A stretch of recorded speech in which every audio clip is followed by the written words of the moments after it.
Miigwech, Chief Clarence Louie. I'm not going to lie, coming up to the event, it was like Christmas morning for me, counting down the sleeps, right? I'm always bubbling with excitement. Those who know me know that about me.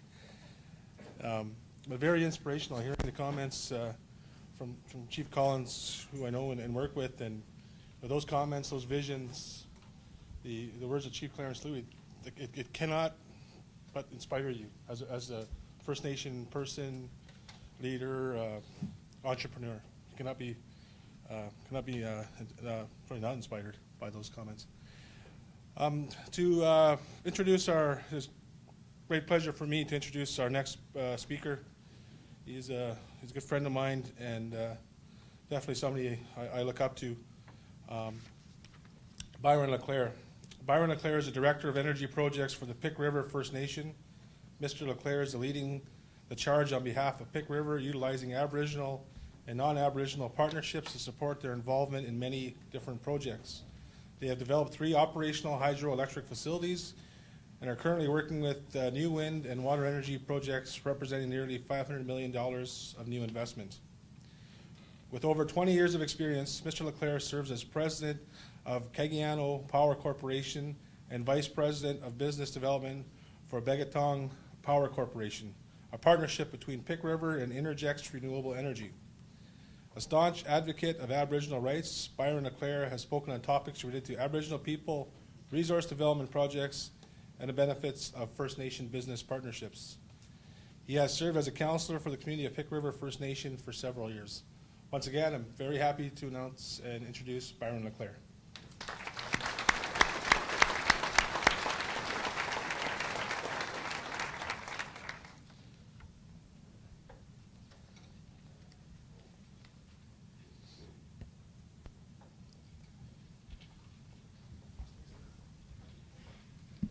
Jason only looks up to me because I'm taller, so. In 2008, we were nominated as Aboriginal Developers of the Year, an honor bestowed by the Canadian Association for Native Development Officers, national organization that strives to bring excellence to economic development programs across Canada. And in 2008, after we were nominated, I was honored to be nominated to begin with, but I asked who our competition was, and it was Osoyoos. So when we were given the runner-up award, it became history that we would be following in some very big footsteps. I want to acknowledge, first of all, the traditional territory of the Fort William First Nation and the City of Thunder Bay for hosting this event. You'll hear some themes that are common in my presentation that you've already heard in terms of some of the messages, but one of them being one of capacity and the investment in education. I've known Jay since he was a little kid, and it's nice to see that he's graduated with honors and he's moving on to develop an education. Because at the end of the day, the question that was asked earlier with respect to someone's to blame, statement someone's to blame for our lot, forgets the question about what is our role?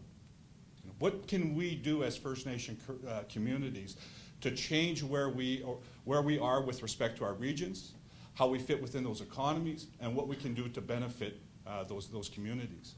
Some of the communities that you've seen in terms of on the national stage as success stories, those solutions, those inherent solutions, always come from within.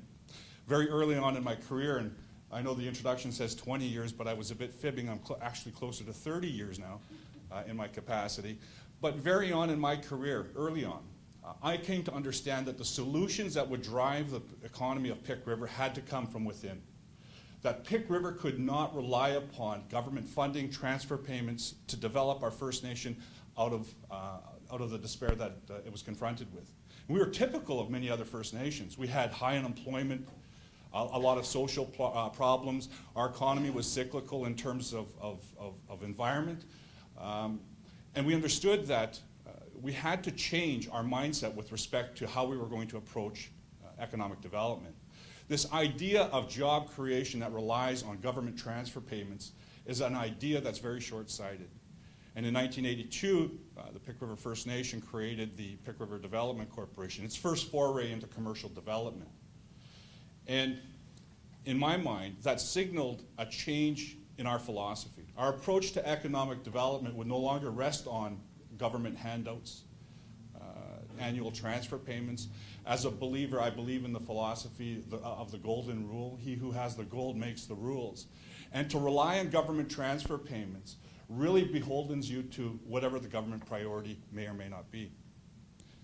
You know, in the 80s, I often questioned whether or not First Nation success was a government aspiration or something that they simply told us. I remember going and meeting with the Minister of Indian Affairs with our chief at the time, Roy Michano, to talk about a proposal to buy a hydroelectric facility. And to have the response of the minister say to us, to me and to the chief, that it was his job to make sure that we didn't make a bad decision for our community, and denied a loan guarantee application really solidified my view that any solution, any priority had to be self-defined, had to be inherent, and had to be community-based. And one of the interesting propositions of the Idle No More movement is that we talk about the role that industry and government has played in the current status of many of our communities. And the social problems, the unemployment that is rampant within our communities is real. 90% unemployment in Northern Ontario communities is not unrealistic. And it's enticing as an Aboriginal person to look at the role that industry and government plays in maintaining that paradigm. But often what gets overlooked by the Idle No More movement, or that view of the world, is what is our role? What is our role in terms of defining what good governance ought to look like in our community, in defining and articulating what those solutions for our communities are going to be, and then implementing those plans? Pick River, we've been very fortunate that we've had a very core group of council that have been in place for some 30, 35 years. So we've had consistency in leadership, consistency in vision, consistency in execution of that vision. And I think that it speaks well to the success that Pick River represents within the territory. I also wanted to thank the Chamber. Many of the comments that I was going to make this morning have already been made this morning, but certainly recognize the Chamber and its members for the leadership role that they've demonstrated in implementing programs that are about building partnership, that are about bringing communities together. Walking through the mall, Intercity Mall, a couple years back, I walked into a store, and I can't remember what I was buying, but I was struck by a sign on the window, and this sign said, "Status cards welcome."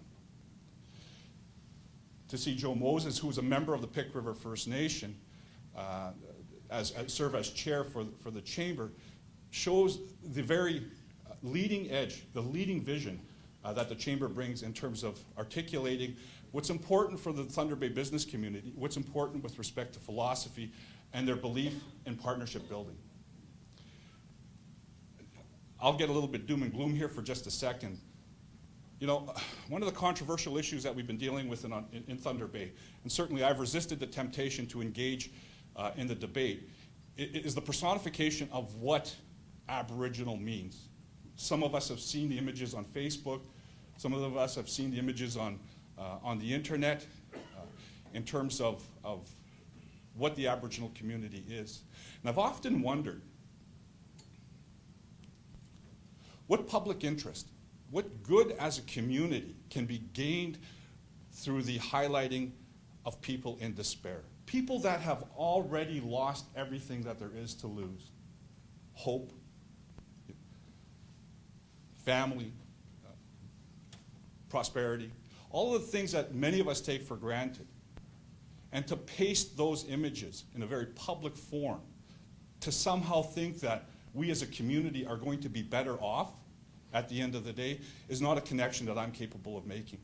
So I've resisted the urge to engage in that debate. But the Chamber has done something that speaks against that type of an approach. We've recognized that to build a community is a process of inclusion, that we need to bring in like-minded people into the tent to have that discussion about building prosperity, identifying plans to go forward, and then engaging in that dialogue and ultimate implementation. So congratulations to the Chamber for hosting this event. Nancy, I thank you for the opportunity to speak here. And I'm going to go through just a quick presentation. I don't want to keep people from coffee too much, to highlight some of the opportunities that Pick River has developed within its territory. Is there a light? Can we see? Can we see? So where is Pick River? Pick River is centrally located between Sault Ste. Marie and Thunder on the east side and Thunder Bay on the west side. We're on the north shore of Lake Superior, just north of Puckasaw National Park. We occupy that central territory of the Robinson Superior area. The treaty-making process is a historic process. And one of the comments that I would add with respect to the treaty is that treaty-making process is a process that we're all accustomed to. We all live in an era of treaty, and we accept treaties as part of our everyday life. If you cross the border to the States and you present a passport, the concept of treaty is not foreign to us. But the treaty-making process is not over. Pick River has an Aboriginal title claim in which we assert that we have not signed the treaty within our traditional territory. And as part of that claim, we've gone through and identified the important cultural and traditional values within our territory.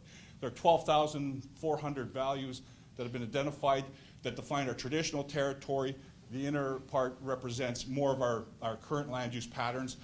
But it is information and its history that we've gathered through the engagement of our community elders and the telling of stories. But within our territory, we continue to see alienating effects that take us away from our current land use. And these are just some of the examples within our traditional territory about the gates that we face on the roads that we use to harvest things like moose, to gather, to survive, as our people have always done. That truck is, that's my truck. That's the gate. I have a master key, set of bolt cutters that I often use to make sure that I have access to the territory that our people have occupied since the beginning of time. I'm going to take you through what's happened in terms of Ontario and Canada's approach to responding to the Aboriginal title claim that Pick River has filed. So in 1980, there's our map, and I'm going to go run through this relatively quickly, and you'll see the response of government in terms of how they've addressed our claim. You start to see mining alienations occurring within our claim area, park alienations, third-party land alienations, so that in 2007, the traditional territory, which was largely unoccupied and unclaimed, looks something like this. And since the claim was filed, we had a number of wind power licenses issued, forest management planning process that occur within our territory, 12 new parks that have been created nationally and provincially, one new national park, 1,625 mining blocks licensed for exploration, 13 long-term mining leases, new land use planning. And we know that 43% of our exclusive title claim has been alienated through government issuance of licenses, the imposition of third-party interest within our territory. And that of the 12,400 features, Pick River is now alienated to 70% of those features. So that's a very difficult mindset to put ourselves in when we talk about doing business. It's a very cynical approach to dealing and reconciling the historic differences that exist between Pick River and Ontario, Canada. Of course, within our territory, resource development has always played an important role. The elders that are located in here being swamped by a river drive through the Pick River to deliver wood to the Mill and Marathon should demonstrate that our community is not, we're not unaccustomed to surviving environmental impact. So while the region has benefited through resource development, we've borne the environmental cost. In the early 90s, there was a cyanide spill from the mine that shut our water system down, that caused us to have to spend millions of dollars to relocate our water intake system. And in a mining complex where historically they've hired thousands of people to work within those mines, Pick River benefited to the tune of 5 jobs. But that hasn't prevented us from success. In terms of our goal, this change from job creation to wealth creation, looking at the opportunities within our region, we're familiar with hydro. Waters run through our traditional territory. There are a number of opportunities to develop small hydro development, to sell hydro to the grid. And that policy has been supported since the early 80s when Ontario Hydro said that they're not going to look at hydro projects smaller than 25 megawatts. Small for Ontario Hydro for certain, but large in terms of opportunities, potential opportunities for the Pick River First Nation. In 1987, we were invited by Ontario to sit on a review panel to look at the development of the Wawate Generating Station, a small hydro station just east of our reserve. It was at that time that our council said, no, we will not review, we will not participate in a process that awards the development rights for this project to another company. That we would lead the development of this particular hydro project, that we would, for the first time, participate as owners in terms of hydro generation. And to us, it was the first time that we took that step from job creation to actual wealth creation. People often ask me, they say, why is it so important for First Nations to develop own source revenue? And I tell them this story about education, because we all have children, and we're all familiar with education. In Pick River, our children are funded at about $5,000 a year. So to operate our elementary school, we're given by the Government of Ontario, or Government of Canada, $5,000 a year. Same children going to school in Marathon, the town of Marathon, are funded at about $15,000 a year. There's only two messages implicit in that disparity.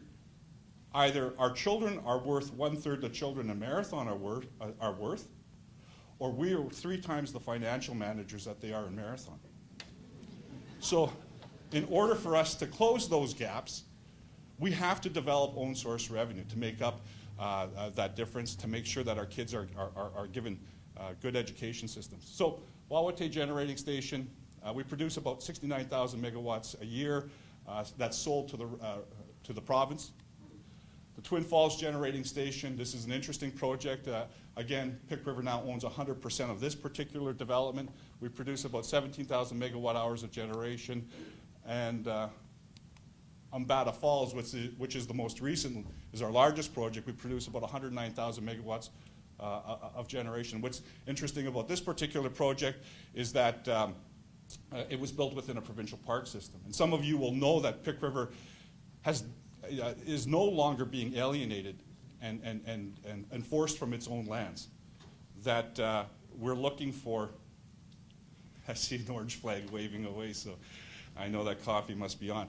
So we're looking for opportunities to develop hydro projects where people are not accustomed to developing hydroelectricity.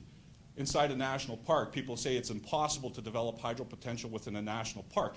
But if the principles of the national park system are important within that national park, they're important outside. And that we are all part of the same ecosystem. We all have the same fate. And that the development of renewable energy as a value to Pick River, important to us as ratepayers, is a value that should be shared in the national park. All impossible means to me is it's just going to take a little bit longer. So in terms of where we are, we generate about 195,000 megawatt hours of electricity, all sold into the grid. We supply about 20,000 homes in Ontario with electricity. We offset about 168,000 tons of CO2 per year. And the total investment from 1987 to today is about $124 million. So you've seen significant growth and success in the development of a renewable energy portfolio. We have additional projects that we're pursuing, High Falls, Superior Shores, Coldwell Wind Farms, representing investment of nearly $570 million of new generating potential. And we're looking for other opportunities, and opportunities around transmission from Wawa to Thunder Bay, in terms of a new renewable potential that's reflected by that transmission infrastructure development, and to see for the region and the region's economy an investment in renewable power. If we have 1,000 megawatts deployed between here and Wawa through the creation and development construction of the east-west tie line, that's going to bring 500 turbines to the region. That's going to bring jobs to the region. That's going to bring manufacturing opportunities. There are a host of opportunities that come in terms of the development and successful construction of supporting infrastructure like transmission. And Pick River is leading and advocating for the development of this potential, not just for Pick River, but for the larger region as well. And in terms of how we approach development, and one of the things that really struck me was that we were acting a lot like any other energy company. But to articulate and message for the broader community what it means to be an Aboriginal developer, working with our elders to develop some of the messages and themes that are important to the Pick River First Nation. First of all, that water is sacred. Before it generates electricity, it gives us all life. And that anything that we do within our territory cannot harm the water, cannot alter its quality. That we are people of the land. Those gates that you've seen within the presentation, that us as a company would not develop projects, build roads, and then gate our own people off and restrict access. We will not do that. That we have to give voice to our people, that the developments that we are proposing to build, we bring back to the community, we hear our community's voice, and that we shape our projects in a fashion that's they're able to take advantage of. And that we're doing this for our people. That all of the resources, revenues that we generate are reinvested back into the community. Chief Louis had said the term money equals opportunity is a philosophy that we embrace wholeheartedly and something that we implement. And finally, we do this for our future generations. And that everything that we do has to take into account our future generations, and that we support the development of that future infrastructure within our community through the development of scholarship programs and the education of our youth.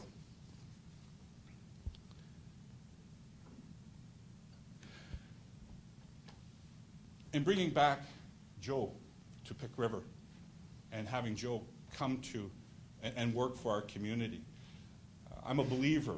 I'm a believer in the possibility. What is possible? The hope and the desire of First Nations to become equal partners within our regional economies is only accomplished through the investment into human capacity. That capacity is developed through education. And we do a lot in Pick River to make sure that our children, our young people are educated in a fashion where they're able to function within two worlds. And though it may seem that we emphasize commerce, we emphasize business development, we're always mindful of our tradition, of our people, of our culture, and our history. And we, one of the elders from our community in one of our meetings had said, it's our obligation as leaders within our community to prepare our people to function in two worlds.